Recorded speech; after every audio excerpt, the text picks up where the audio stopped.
Okay. Yeah, I think the title in the book is How to Become an Assistant Professor, and I don't think it's like cooking a cherry pie or something like that. There is no easy way or direct way to go about it, but it was a kind of a useful exercise for me to think about actually my career path, and I think most people would agree that it's very unlikely that you have a very linear, direct trajectory to what you ultimately become in terms of your career. Just a little bit of background about me. I got my bachelor's degree at Penn State University. I was originally pre-med, but pretty quickly became smitten with some microbiology coursework. Also chemistry. I really hated chemistry. It's kind of ironic how now that's all I do. Left Penn State to go to the National Cancer Institute for a post-baccalaureate training fellowship, where I really learned to love the lab quite a bit, and enrolled in a very unique graduate program at the time. It was a partnership between the NIH and, at the time, it was George Washington University, and now there's scads of partner universities across the world actually that you can do this with.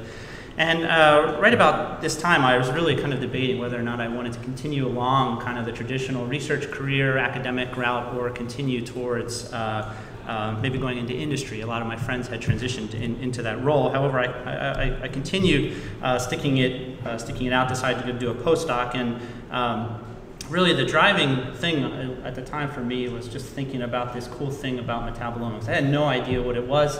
The lab downstairs from where I did my PhD had just gotten a QTOF. It was a relatively unknown type of platform at the time, but was somewhat interesting and intrigued me, and I thought this would be a great thing to learn and ultimately use for my career. Again, I still started thinking maybe I should go to industry, and really considered it very carefully at the time. However, I got a number of fellowships through NIGMS, so it's a Pratt Fellowship, and then ultimately transitioned into a research fellow, which is kind of like a super postdoc at NIH. Again, started thinking more along the lines of going back to industry. However, and believe it or not, actually, it was sitting down in the basement cafeteria of a hotel in Beijing, China, where I met someone from Penn State who really gave me the hard sell about going into academics. And this is the honest truth. This is how ultimately I decided to become a professor. I was sitting over some Americanized Chinese food, and this is really what's driven my trajectory in this direction. But quite interestingly, when I really thought hard about it, what was the real main driver for me to leave Washington, D.C. area, a pretty nice job with lots of resources, lots of money, lots of equipment, and try to fend for myself in the extramural or academic world. And really, when I thought about it, it really came down to my family. I have a young daughter, 7 years old, and thought about her education and what it would ultimately be like for her to grow up in Washington, D.C. as opposed to living in the countryside and playing in the dirt like I did as a kid. So really this is what pushed me to go to Penn State. I was assistant professor for 4 years, just recently got tenure. And here I am today. I really love it. It's a great job. And just to give you an idea of what my typical work day, my work week is like, I'm an early bird. I love to get to work super early. I get there around 5:30 in the morning.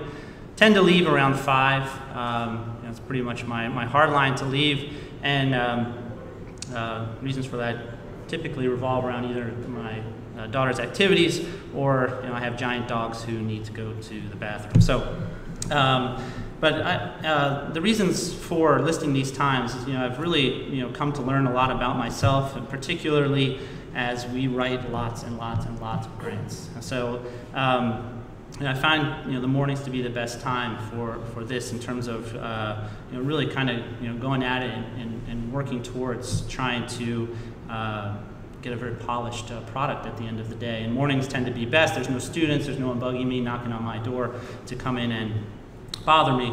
Afternoons tend to be best for very creative processes. Your cortisol levels start to rise, and so you tend to get ready for sleep, and generally this is when you tend to be a little bit more creative.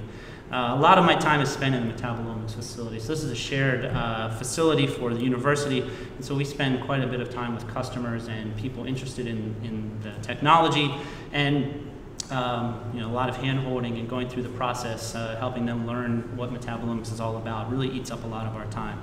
I would say probably the one thing I don't like about being in academia is the number of committees you're forced to serve on.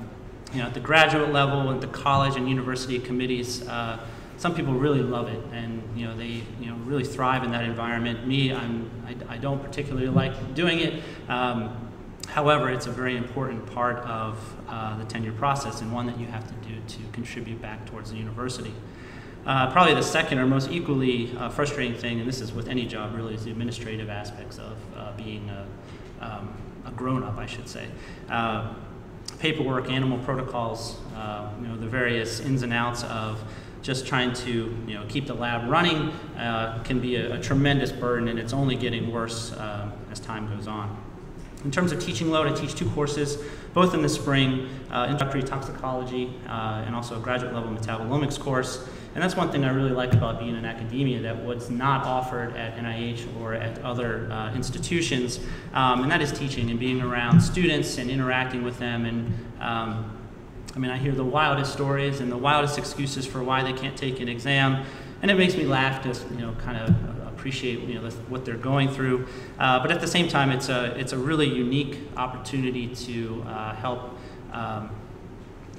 young students grow and kind of really blossom and identify their strengths and weaknesses and help push them in the right direction. It's something I really cherish about my job, and probably the one thing I would say, besides working in the lab, which I do very little of anymore, one thing that I really enjoy the most. As was already mentioned, just kind of my lab focus. This is really centers around trying to understand how the host and gut bacteria interact in terms of their metabolism. We try to be really unique about it. We use a lot of mouse models, both conventional and germ-free animals, and you kind of see generally these tools that we use and develop in the lab, and how these are very important for ultimately being successful. We do a lot of sequencing, and of course we do a lot of metabolomics, not just for these projects that I list here, but also for the sake of improving metabolomics in general. It's something as you can see throughout the next couple of days, that something that we're trying to improve upon and do better on, and try to deliver the best data possible. And it's a fun project to be involved with as well. So one thing I thought about, what are the key experiences, the ones that really I felt were most important to getting to where I am today. Writing, of course, writing grants, writing fellowships, writing small papers, big papers, reviews. Pretty much any job you take, and at the end of the day you have to do writing. Be able to communicate is really important, and not just being successful at those grants, but actually failing and finding out why you haven't done well. And probably one of the biggest learning experiences, and maybe one of the first crushing blows I took from a grant review process, was my K-99. It wasn't funded, and it was very harshly criticized, but it was a process by which I could learn and develop and understand why what review panels were looking for.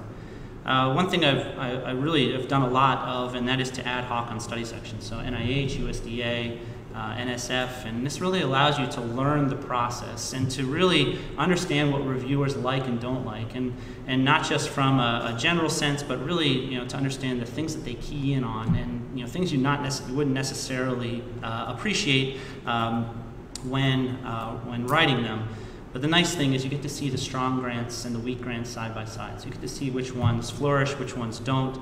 And also, very importantly, is the idea of networking. I'm generally a pretty shy guy. I don't like to talk to people very much, but being in meetings and networking is really important, and one thing that I constantly work towards trying to do better at. So that leads to the idea of what to do at conferences and meetings. You're not necessarily here just to see science. You're really here to meet people, shake hands, introduce yourself, make sure they know who you are. go up and meet speakers afterwards. It's something that I think is really key to establishing yourself in the academic community. And as I mentioned, writing papers and reviews, and both in terms of quantity and quality. So as my old boss used to say, you have to have some dirt to grow the grass and grow the pretty flowers, so the occasional small paper doesn't hurt. So what are the keys to success? I thought, and probably the number one thing is to build tools. My old PhD mentor, Al Fornes, I don't know if he's out here, but I'm sure he has students here, used to always say over and over and over again, build tools, young man, build tools.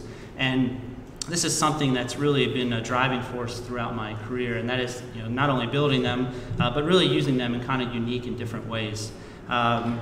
Of course, as I already mentioned, writing and really surrounding yourself with the very best people. So, this includes hiring the best postdocs, the best graduate students that you can.